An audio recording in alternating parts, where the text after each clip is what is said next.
वो जहां रहेगा वहीं अपनी रोशनी लुटाएगा। चिराग का कोई अपना मकान नहीं होता। मैं जिस चिराग की आज बात कर रहा हूं उस चिराग का नाम है सौरभ द्विवेदी। आप बिल्कुल सही समझ रहे हैं, मैं उन्हीं सौरभ द्विवेदी की बात कर रहा हूं जिनका नाम लेते ही व्यक्ति के जुबान पर एक ही नाम आता है, दी लल्लन टॉप। और दी लल्लन टॉप का नाम लेते ही हर एक के जहन में एक ही चेहरा निकल करके सामने आता है और वो चेहरा होता है सौरभ द्विवेदी का। सौरभ द्विवेदी का एक ट्वीट, लल्लन टॉप छोड़कर जाने का जो ट्वीट उनका वायरल हुआ, उसके बाद सभी के सेंटीमेंट निकल करके सामने आने लगे।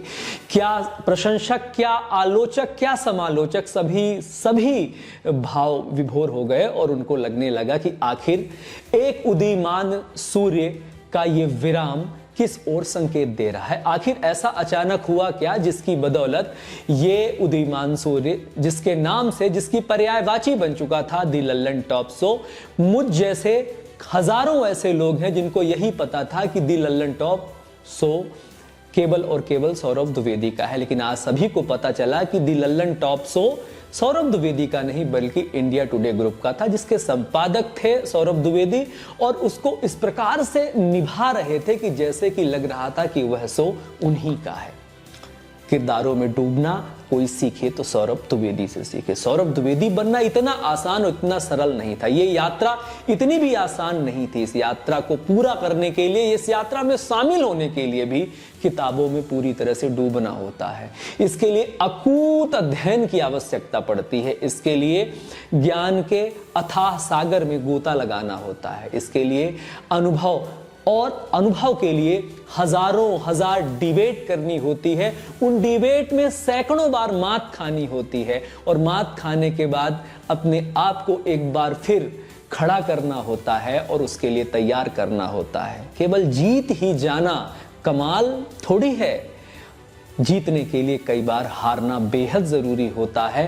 तब जाकर के जो जीत है वो लोगों की, बच्चे बच्चे की जुबान की पर्यायवाची बनती है। दी लल्लन टॉप शो छोड़ना वाकई में हम सब के लिए, जितने भी प्रशंसक हैं, वो निराशा वाला भाव था, बहुत मायूस करने वाला भाव था। लेकिन हम जानते हैं कि ये एक बहुत बड़े यात्रा के लिए एक छोटे से अध्याय का अल्प विराम है। इसके बाद की हुंकार समूचे विश्व में छाने वाली है, इसी आशा के साथ। लेकिन जब उन्होंने पहली बार दी लल्लन टॉप छोड़ने का निर्णय लिया और सोशल मीडिया प्लेटफॉर्म पर ट्वीट के माध्यम से ये बताने का प्रयास किया, तो हम सबको लगा जैसे हमारे घर का कोई सदस्य घर छोड़कर जा रहा हो।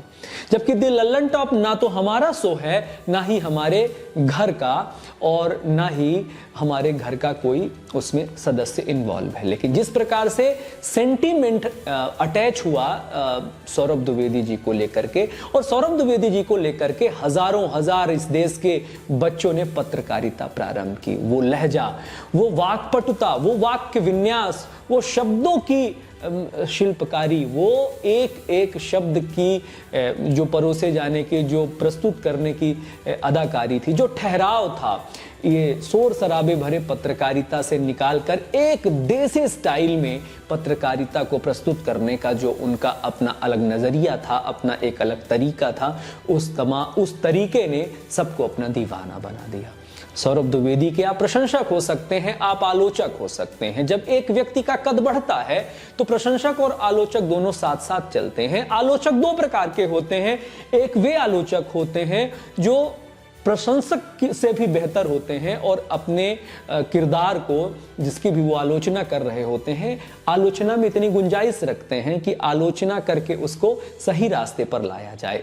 दूसरे इस प्रकार के आलोचक होते हैं जो आपसे प्रतिस्पर्धा रखते हैं, जो आपसे ईर्ष्या रखते हैं और अपनी आलोचना में इस बात का ध्यान देते हैं कि आपको किस प्रकार से गिराया जाए। प्रशंसक भी दो प्रकार के होते हैं।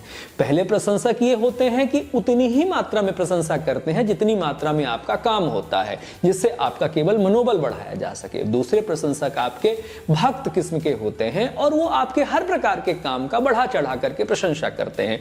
तो ये चारों प्रकार के किरदार आपके साथ साथ चलते हैं जब आपकी यात्रा सफलता की ओर आगे बढ़ती है। सौरभ द्विवेदी की सफलता इसी में है कि जैसे ही उनका ये ट्वीट वायरल होता है, वैसे क्या आलोचक, क्या प्रशंसक, सभी के सेंटीमेंट निकल करके सामने आने लगते हैं और सबको एक निराशा होती है कि एक उदीयमान जो सूर्य था, उदीयमान जो सितारा था, वो आज आखिर क्यों विराम ले रहा है। लेकिन सबको पता है कि एक बड़ी छलांग के लिए कुछ कदम पीछे लेने होते हैं। लोग ये कह रहे हैं कि एक व्यक्ति का किरदार जब ब्रांड से बड़ा हो जाता है तो ब्रांड को अपनी फिक्र होने लगती है, अपनी चिंता होने लगती है और उस किरदार का कद कम करने के वो सारे प्रयास करता है।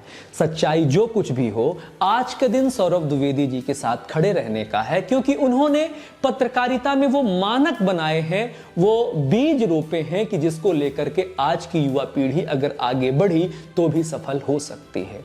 उन्होंने वो काम की पहल की है जिस काम को करने से पहले हजारों हजार बार लोग सोचते हैं। आप जरा सोचिए, जिस काम को सौरभ द्विवेदी कर रहे थे, उस काम के ब्रांड का जो पर्यायवाची बना वो सौरभ द्विवेदी के नाम पर बना। आज भी कई लोगों को यकीन नहीं होता कि द लल्लन टॉप सौरभ द्विवेदी जी का नहीं है।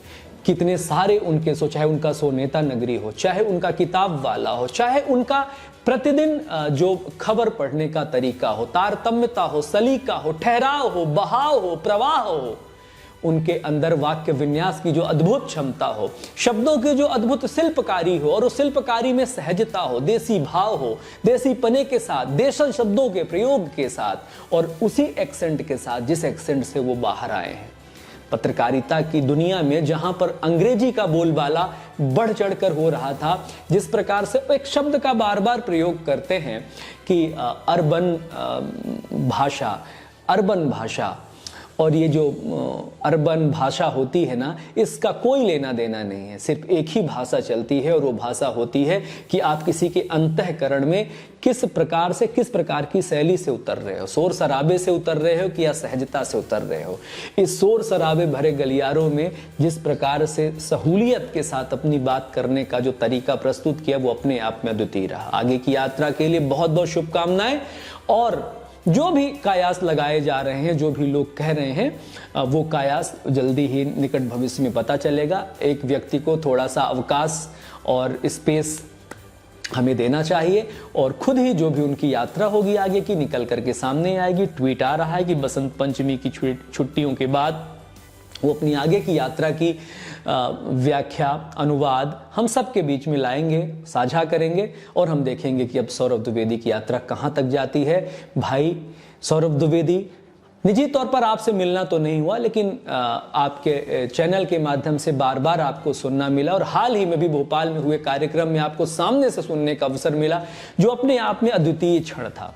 अद्वितीय क्षण सिर्फ इस बात को लेकर के नहीं था कि सौरभ द्विवेदी कोई एक बहुत बड़े ब्रांड है तो ब्रांड को सुनने को लेकर के था। मैं जब कभी भी किसी को सुनने समझने जाता हूं, वो अपने आप में चाहे विधाता मानता हो, लेकिन मैं उसकी विधा, उसकी कला और उसकी मेहनत को देखता हूं, उसके शिल्पकारी को देखता हूं, उसके पीछे के उसके यात्रा को देखता हूं। और जब मैं सौरभ द्विवेदी को सुन रहा था तो मैंने सामने से ये पाया कि सौरभ द्विवेदी की यात्रा इतनी आसान यात्रा नहीं है। उसके लिए कई रातें जगकर अध्ययनशीलता लगती है। अध्ययनरत व्यक्ति ही इस प्रकार की यात्रा कर सकता है। एक एक शब्द का प्रवाह, एक एक वाक्य का विन्यास जब हमने सुना और उसमें कहीं पर भी विराम नहीं था, एक तारतम्यता थी, तो मुझे समझ में आ गया कि स्पष्टता से देखे जाने वाली सारी चीजें स्क्रिप्टेड नहीं होती हैं, बल्कि बहुत सारे अध्ययन के बाद भी अंतस से जो भाव निकलते हैं, अंतस के जो अनुभव निकलते हैं, वो जाकर के आपको सौरभ द्विवेदी बनाते हैं, वो आपको द लल्लन टॉप तक पहुंचाते हैं। बहुत बहुत धन्यवाद करते हैं आपको, आपकी अग्रिम यात्रा के लिए बहुत बहुत शुभकामनाएं। जय हिंद, जय भारत, वंदे मातरम। ध्यान रखिए अपना।